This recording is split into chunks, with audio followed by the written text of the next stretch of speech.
Welcome back yet again. We got James Stokes. We're going to do another episode on Door Talk today. Last episode we covered the standard hardware offerings and what you guys offer from all aspects of the door, from sealing the door to securing the door and everything in between. But now we're going to talk about a topic that I love and that I enjoy, being the access control manager here at Warren, and that's electrified hardware. Yep. So I'm excited. Let's just get right into this. Tell me what you offer for electrified hardware. Well, let's start from the beginning. Very often, when it comes to electrified hardware, you're getting power to the door, right? Yeah. You're running power from the frame through the door. So how do you get your power there? And there are lots of different solutions. But Hager being Hager, we give you lots of different options. Yeah. We're able to electrify our commercial butt hinges to run wires through the hinges themselves. We also offer that option on our continuous aluminum geared hinges, our Roton brand. So you can have electrified through hinges in that version as well. Oh, wow. Plus, for the electrified power transfer, the invisible, completely concealed with a little tube that carries the wires, Oh, wow. electrified power transfers, we have those. And for not my favorite application, but we do also carry a door loop, which is a visible transfer of the power from the frame to the door. Wow. So once we've got the power, sometimes, though. necessary sometimes, and sometimes in retrofit, it's also quite a useful thing to have. Well, especially around here, what we run into, if you're not familiar with a door loop, the best application that I can think about is when you're retrofitting a door that has a grouted, concreted frame with no solution to get wire anywhere, and you've got to put an electrified exit device or a mechanism up at the top of the door or whatever. Door loop might be necessary for an application like that, especially if you got to do surface mount EMT or some kind of surface mount conduit. So I'm glad that you offer that, because don't leave out the door loop, because some people are going to need it. That's right. Let's go back to the hinges for a second. Mm-hmm. I have been in the industry now for 15 years, Mm-hmm. and I still don't understand how you get wire through a hinge. And Well, I don't know if I don't know if you have enough time to talk about that in this episode, but how you get wire from one side of that hinge to the other side of the hinge, and the wire still function at the end of it, I'll never know.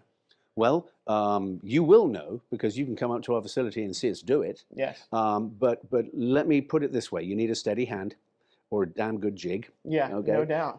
But yes, it's an extremely small hole through both leaves, from the side of both leaves, and then out through the back of the non-finished side leaf of the hinge.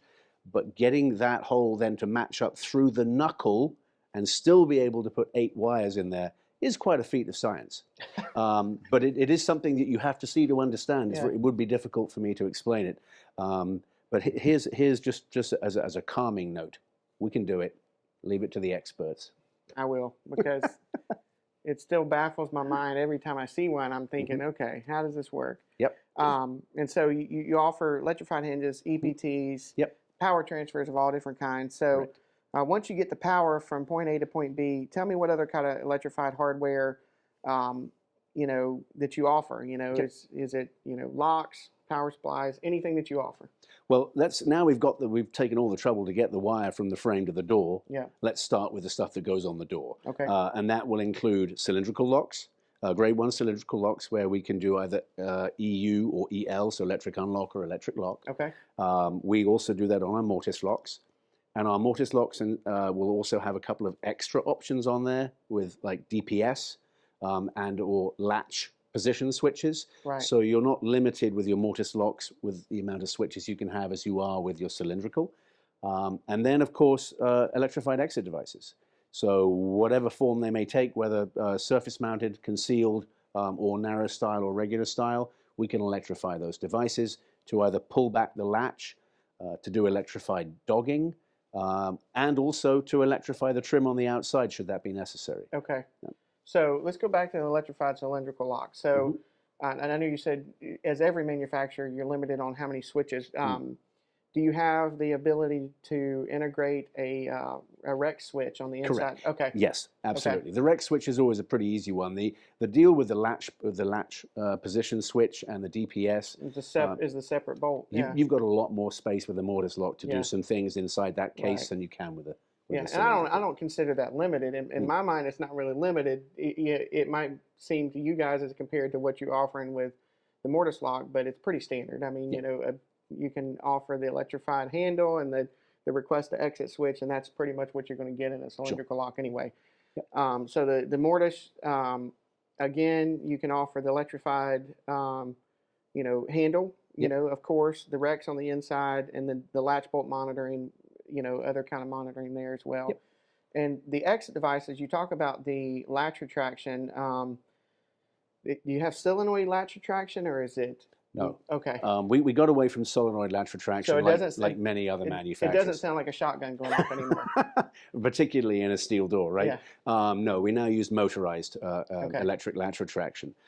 But in addition to the latch retraction and also the electrified trim that I mentioned, we also offer a delayed egress device, an all-in-one delayed egress wow. device that will allow you to delay the egress up to 15, or in some cases, depending on 30, your yeah. authority having jurisdiction, you could go to 30.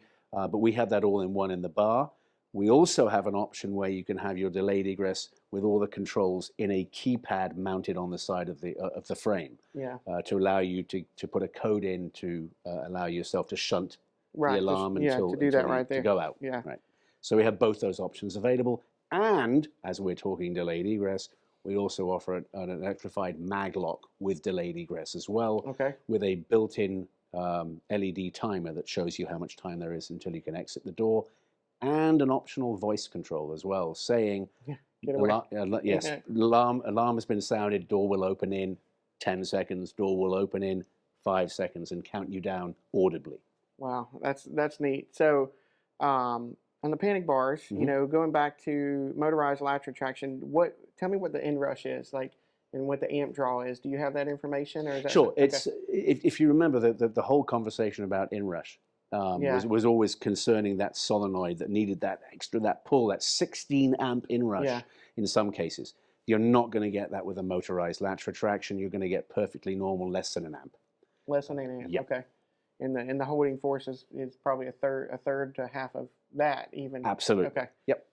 Well, and that's good. So that, you know, that puts it right back where most manufacturers are. Sure. You know, less than like 1 amp, less than an amp, and about, you know, 0.25 or point, you know, whatever, 3.5 maybe on the holding force. So Correct. Standard, you know, standard power supplies, you know, 24 volt, I guess DC. Okay. We offer power supplies as well, so thank you for bringing that up. Okay. Yes, we have a whole range of different power supplies. We have a standard power supply, but they're all switchable from 12 to 24 volts. Wow. Okay. And then in addition to that, we have modular power supplies that allow you to put in timers for example, if you have an automatic door operator and you don't want your electric strike to release before you supply power to the electric operator and allow it to open. So we have those timing modules also, and the day-night switching available in those power supplies as well. Yep. So power supplies. What about the other accessories that go with electrified hardware? I know you. Well, okay. Let's get back to electrified hardware. You talked about the delayed egress mag locks. So what about your offerings for mag locks, electric strikes, rim electric strikes, and other electrified hardware? What's your offerings?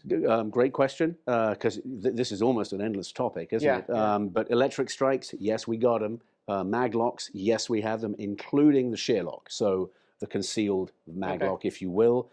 But let's touch on automatic operators, because I think those are becoming more and more of a topic these days. No touch. No touch. Yeah. So not only do we have the automatic operator that can be installed by one person in the field, we've specially designed a backplate that allows that to be done. So our automatic operator, not only is it going to have its onboard power supply to power the strike or whatever you have it connected to, but it's also going to be equipped with touchless actuators should you wish them, whereas a simple wave about 2 inches away from the actuator will allow the device to activate. Just a simple way, yeah. Yeah, that's the whole touchless hardware. Yeah, that could be a whole nother lesson, right? Yeah, exactly. Yeah, yeah. That was probably our first or second episode of Door Talk was right in the middle of when the pandemic was launching. So everything we focused on was touchless wave and operation and stuff like that. So, but it's still a thing. You know, you still got the virus popping up here and there, and it's still at the forefront of everybody's mind. And I heard one person say, "Well, if everybody's washing their hands to start with, we'd probably be in better shape." So, we'll see. Because everybody's planning for the future, so we'll see how it holds up. But as far as electrified hardware, what about the accessories? Key switches. Key switches, Mm-hmm. request to exits. Yeah. Do you have any motion sensors, Yes. request to exit, PIR sensors, anything Yes. like that?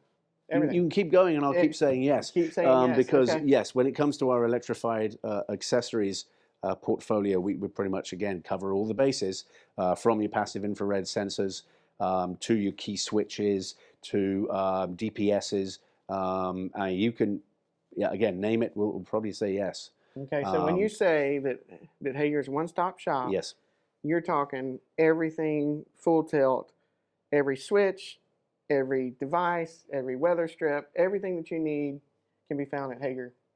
Not just a one-stop shop, but a one-stop relationship base, Yeah. because you have one customer service phone call, one tech service phone number.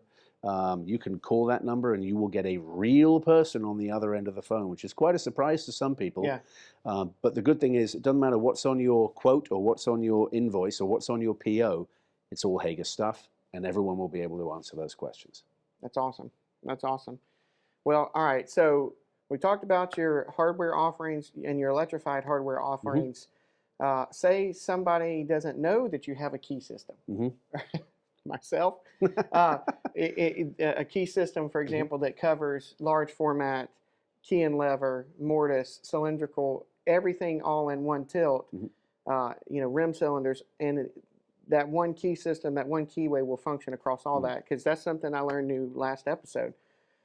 Where can we go to find out more information about Hager? Boy, that's a $10 million question, isn't it? But we do have an answer for that too. And the answer is Hager University. Okay. Hager University is something that we launched at the beginning of the pandemic, where we wanted to create an environment where you could do some virtual learning without having to come in to St. Louis or us to go out to you, because it wasn't possible. But one thing I've learned in my 30-odd years in the hardware industry is, when you are educating people, you've got to make it quick, you've got to make it digestible, and you've got to make it fun. But most importantly, quick, because what's the one thing people have little of every time you talk to them? Time. So we've created, so far, I think 56 modules, online modules, where you can log in, take a course, let's say on cylindrical locks, or a course on electrified hardware, to hark back to 10 minutes ago, right? So any one of these topics, you can just click and take a short, between 10 and 15 minutes long course. There'll be a little test in the middle just to check you're on the right path, and a little test at the end, and then you pass the course. But perhaps most importantly, the time thing was big. Yeah. But what about the cost? Well, I was going to say, are we going to be able to afford it? You are going to be able to afford it. It's free. Ah. So we have 55 odd modules out there today that you can access for free at any time, from the comfort of either your phone, your tablet, or your computer. Take a little course, take you between, as I said, 10 and 15 minutes depending, and it will guide you very piece by piece and easily through every topic. And then the great thing is, at the end of the day, if you want to have a certificate to hang up and show the boss, we can provide that to you as well. Good. You got gold plating around the edge? Oh, if you want gold plate, we'll give you gold plate. So, Hager University, is that for anybody that has interest in the doors, frames, and hardware industry? Absolutely. Or so it's not just for vendors, or not just for distributors, anybody? Anybody. We have architects who have signed up. We have contractors who have signed up. It's mostly distribution. Obviously, our sales team takes those courses as well to refresh themselves. But this can be for anybody, from a starter in the industry just to get their feet wet and get some basic understanding. But it can also be the industry professional who goes, I'd like to maybe sharpen my skills a little bit and re-educate myself on thresholds and weather stripping. Yeah. That's a scintillating topic, right? Yeah, that's hardcore right there. Yeah. Exactly. But the nice thing about it is, again, you can do it at your own pace. Yeah. And there's no pressure. And it's something that you can do to better yourself. And it's not all Hager. It also covers, in some cases, the industry. Like, we have a couple of courses on the BHMA, What does the BHMA do, for Right. example? So we have a couple of courses on that. We're also covering specifying what we mentioned in our first lesson, covering the order of specifying door hardware. Right. Doesn't mention Hager in it at all. So we're also trying to educate on other topics, not just Hagerizing everything. Okay, so I've seen manufacturers in times past that have great offerings for most of what they do, but what about electrified hardware that we've just covered? Do you offer training? Do you offer solutions? Do you Great teach question. wiring? I mean, how simple does it go, and then how in depth does it go? Wow. We can go from training a sales staff, if you will, to, let's call it Hager 101, and we can cover all of those 11 different product portfolio modules that I mentioned. We can cover all those in an hour and a half, just given the basics. Or if you say, hey, I have a specific project that I'm working on, and I really would like to discuss wiring diagrams, riser diagrams, point-to-points on this specific job with Hager, we can help you with that as well. Wow. So we can go from really the most basic to very complicated. And of course, now with our access control offering, we're able to help you with, just give us the floor plans and we'll lay out, depending on what you need, we will lay out exactly what pieces go where and how to connect them. Perfect. Well, he let the cat out of the bag on the access control. But as you guessed, access control is going to be our next episode with James. So we ask that you join us. If you've got any questions, again, just contact us here at Door Talk, and we can put you in touch with Hager Company and James and the training department, and also with Hager University. So as James said, it's free. So sign up. You'd be crazy not to. The offerings are going to be incredible, and the resources are probably endless. So James, thank you so much, and we'll see you next episode. Thanks for having me. Thank you.